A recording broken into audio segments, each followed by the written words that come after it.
Good evening students. आज हम बात करने वाले हैं सीबीएसई ने जो सिलेबस के बारे में जो चेंजेस किए हैं, जो मॉडिफिकेशंस किए हैं, उसके बारे में हम बात करेंगे।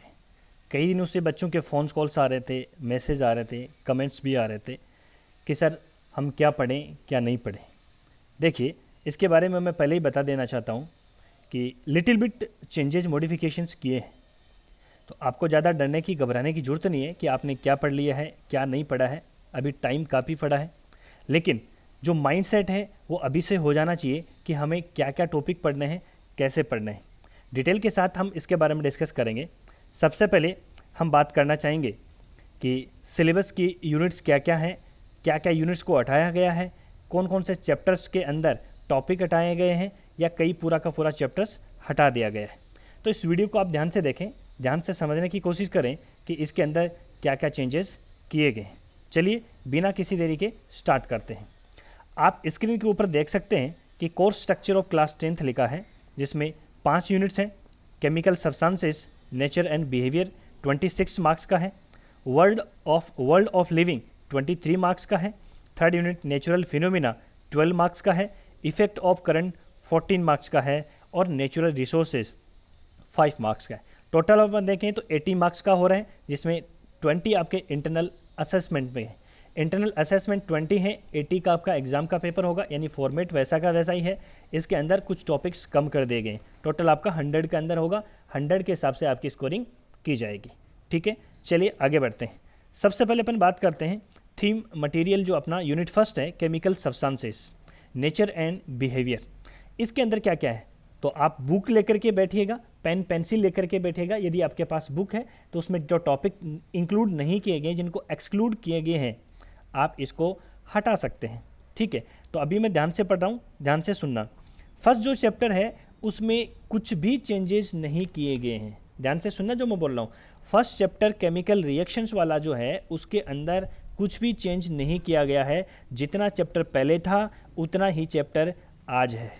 मेरी बात समझ में आ गई होगी। सेकंड चैप्टर की तरफ चलते हैं। सेकंड चैप्टर आपका है केमिस्ट्री का, एसिड, बेसेज एंड सॉल्ट। इसमें भी बेटा कुछ भी चेंजेस नहीं किए गए, एज इट इज़ आपका चैप्टर है।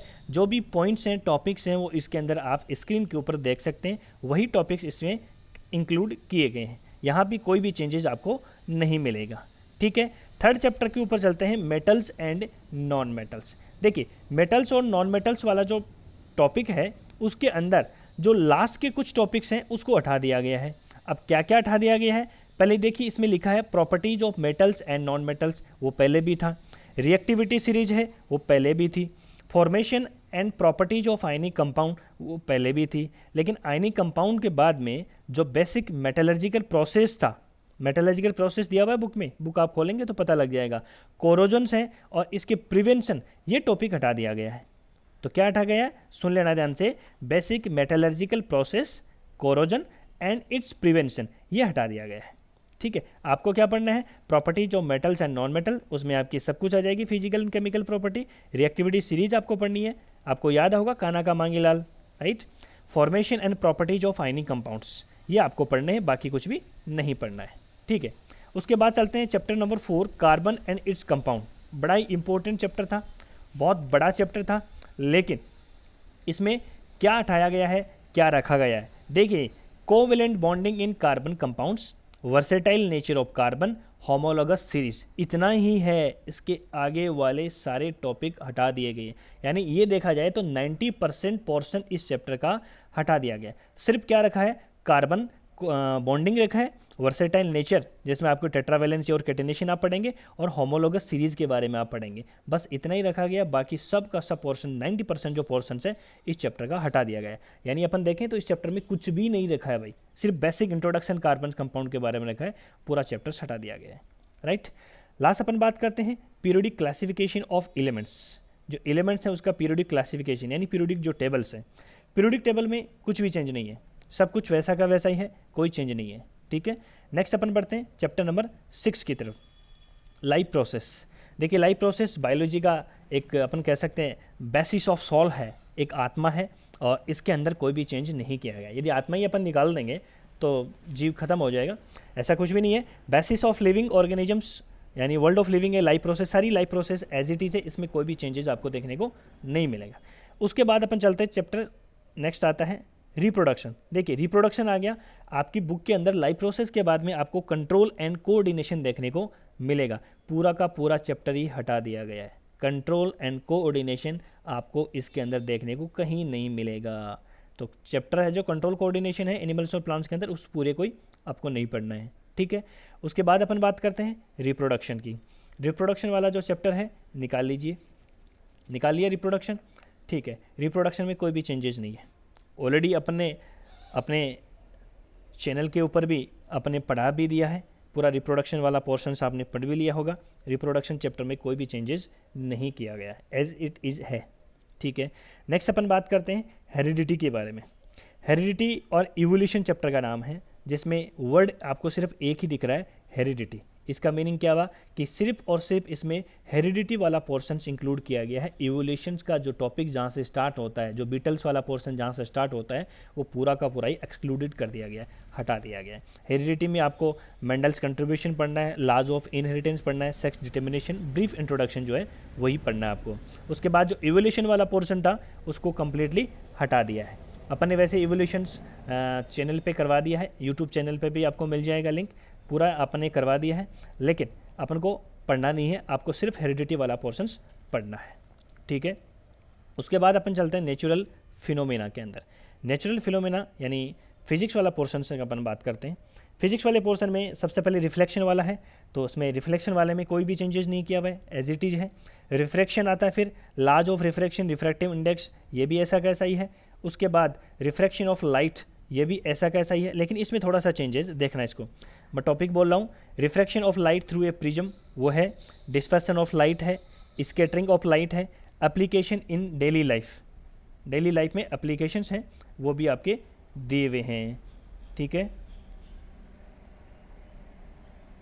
रिफ्रैक्शन आ गया, ठीक है, ठीक है। हाँ, उसके बाद में देखिए, उससे पहले अपन देख लेते हैं, रिफ्रैक्शन हो गया, refraction of light by spherical lens, image form by spherical lens, lens formula कहाँ पे बात कर रहा हूँ मैं, एक मिनट बता देना चाहता हूँ आपको, इस पॉइंट की बात कर रहा हूँ, है ना। डेरिवेशन इसकी रिक्वायर्ड नहीं है। मैग्निफिकेशन है, पावर ऑफ लेंस है, यहाँ तक आप देख लीजिए, पावर ऑफ लेंस आपके सामने दिख रहा होगा। पावर ऑफ लेंस के बाद में आपका चैप्टर स्टार्ट होता है ह्यूमन आई वाला, ह्यूमन आई याद है, human I and colourful world. अब ह्यूमन आई जो कलरफुल वर्ल्ड है उसमें ह्यूमन आई वाला पोर्शन हटा दिया गया भाई। ह्यूमन आई वाला जो पोर्शन है, जैसे functioning of lens in human I, defect of vision, correction जिसमें मायोपिया, हाइपरमाइट्रोमेट्रोपिया, ये सारी जो थी ना वो सब का सब हटा दिया गया, वहाँ ऐसा कुछ भी नहीं है। आपको स्टार्ट कहाँ से करना है, आपको स्टार्ट करना है रिफ्रैक्शन से। कहाँ से स्टार्ट करना है, रिफ्रैक्शन से स्टार्ट करना है। रिफ्रैक्शन वाला पोर्शन पूरा है, जिसमें प्रिज्म भी आएगा, डिस्पर्सन भी आएगा, लाइट स्कैटरिंग आएगी, और डेली लाइफ में जो एप्लीकेशंस हैं, है ना, जो स्टार्स वाला जो भी एप्लीकेशन है वो सारे सारे हैं। यानी इस चैप्टर के अंदर, चैप्टर नंबर मैं देख के बता देता हूँ आपको, 11 चैप्टर नंबर है human I and colourful world, तो उसमें ह्यूमन आई के बारे में जो डिस्क्रिप्शन है उसको हटा दिया गया है, वो आपको नहीं पढ़ना है, ठीक है। नेक्स्ट अपन बात करते हैं आगे, इफेक्ट ऑफ करंट। करंट वाला चैप्टर देखें, करंट में क्या क्या चेंजेस हैं। करंट वाला चैप्टर आप देखेंगे तो करंट पूरा का पूरा ही है, इसमें कोई चेंजेस नहीं है, पूरा चैप्टर एज इट इज है, ठीक है। उसके बाद मैग्नेटिक इफेक्ट ऑफ करंट की अपन बात कर लेते हैं। तो मैग्नेटिक इफेक्ट है, आप टॉपिक में चलते जाएंगे, चैप्टर में कंटिन्यूसली चलेगा, लास्ट आपका फ्लेमिंग राइट हैंड रूल आएगा। उसके बाद में जो टॉपिक था आपका डायरेक्ट करंट और इनडायरेक्ट करंट का, ठीक है ना, DC alternating, sorry, direct current और अल्टरनेटिव का जो करंट था, फ्रीक्वेंसी ऑफ एसी था, advantage of AC over DC, है ना, एसी का एडवांटेज डीसी के ऊपर क्या था, और डोमेस्टिक इलेक्ट्रिक जो सर्किट था, ये लास्ट के कुछ टॉपिक्स हैं वो हटा दिए गए हैं। यानी फ्लेमिंग का राइट हैंड जो रूल है वो लास्ट आपको पढ़ना है। उसके बाद एसी और डीसी अल्टरनेट करंट, जो डायरेक्ट जो करंट थे, उसके रिगार्डिंग जितने भी जो टॉपिक थे वो सब हटा दिए गए हैं, ये आपको नहीं पढ़ना है, ठीक है। उसके बाद अपन बात करते हैं नेचुरल रिसोर्सेज की। देखिए नेचुरल रिसोर्सेज वाला जो पोर्शन था उसमें आपके दो चैप्टर थे, एक 15 और 16, एनवायरनमेंट और मैनेजमेंट। तो इसने क्या किया, एनवायरनमेंट वाला जो पोर्शन है उसको इंक्लूड कर लिया इसने, ठीक है। एनवायरनमेंट के अंदर आप क्या पढ़ते हैं, एनवायरनमेंट के अंदर आप पढ़ते हैं जो आपके सामने लिखा हुआ है, यही है, इसमें ज़्यादा चेंजेस नहीं है। एज इट इज़ है इकोसिस्टम है, एनवायरमेंटल प्रॉब्लम्स आपको पढ़नी है, ओजोन डिप्लीशंस आपको पढ़ना है, waste production and their solution, biodegradable non biodegradable substances आपको पढ़ने हैं। यहाँ पे कोई भी चेंजेस नहीं किए गए, ठीक है। अब अपन बात करते हैं नेक्स्ट, नीचे लिखा है ओनली फॉर इंटरनल असेसमेंट, यानी आपका चैप्टर बच गया 16 मैनेजमेंट ऑफ नेचुरल रिसोर्सेज। दिमाग में क्वेश्चन आ रहा होगा कि मैनेजमेंट ऑफ नेचुरल रिसोर्सेज वाला जो चैप्टर है वो हटा दिया या क्या किया। देखिए, इसको कंप्लीटली नहीं हटाया है। आपको क्या करना है, स्कूल लेवल पे आपका जो इंटरनल असेसमेंट होता है, यानी जो 20 मार्क्स आपके जाते हैं वो इसी चैप्टर में से जाएंगे। वो उसका फॉर्मेट क्या होगा वो नीचे दिया हुआ है, अपन देखेंगे उसमें। इसमें नीचे देखिए ये लिखा है learners are assign to read the below listed part of unit 5th, यानी यूनिट 5th का जो लास्ट पार्ट है कौन सा, मैनेजमेंट ऑफ नेचुरल रिसोर्सेज। इसके लिए आपको क्या करना है, एक पोर्टफोलियो आपको तैयार करना है। इसमें आपकी प्रोजेक्ट रिपोर्ट भी हो सकती है, वो आपको कंसर्न जो स्कूल के टीचर्स होंगे वो आपको बता देंगे कि इसके अंदर आपको क्या करना है। यानी एग्जाम के अंदर ये चैप्टर नहीं आएगा आपका चैप्टर नंबर 16, लेकिन इसके इंटरनल असेसमेंट के अंदर ये इंपॉर्टेंट रोल प्ले करेगा, ठीक है। ये सब था, ये आपका सिलेबस कंप्लीट हो गया। नीचे चैप्टर लिखा हुआ है, पूरा का पूरा चैप्टर है, चैप्टर में कोई भी चेंजेस नहीं किया गया, सिर्फ एग्जाम के अंदर ये नहीं आएगा, ठीक है। उसके बाद देखिए खत्म हो गया। ये फॉर्मेट था जिसमें अपन ने देखा। अब ये जो फॉर्मेट है एग्जाम का पेपर का जो फॉर्मेट है, ये सब आपको पता चल गया कि कौन सा टॉपिक अपन को पढ़ना है, कौन सा टॉपिक नहीं पढ़ना है, ठीक है। अपने सारे फ्रेंड्स हैं उसके साथ शेयर कर दीजिएगा। यदि कोई टॉपिक आपको नहीं पढ़ा है, आपको समझ में नहीं आ रहा है, तो आप अपने फ्रेंड्स के साथ में भी शेयर कर सकते हैं। और अपने चैनल पे विजिट कीजिए जहाँ पे 10th के 11th 12th बायोलॉजी के सारे लेक्चर्स आपको वहाँ पे अवेलेबल हैं, मिल जाएंगे सब के सब, ठीक है। देखिए यहाँ पे आ रहा है कुछ प्रैक्टिकल्स वगैरह के बारे में यहाँ पे दिया हुआ है। चलो, ये कुछ प्रैक्टिकल्स हैं, ये भी आपके इंटरनल असेसमेंट के अंदर इंक्लूड किए जाएंगे, ठीक है। ये एक्सपेरिमेंट है, आप इसका स्क्रीनशॉट ले सकते हैं धीरे धीरे।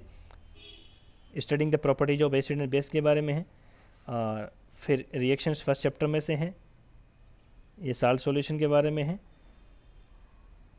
आप स्क्रीनशॉट ले सकते हैं, यूनिट वाइज इसने लिख रखा है कौन कहाँ से है, ठीक है। बस ठीक है, धन्यवाद दोस्तों।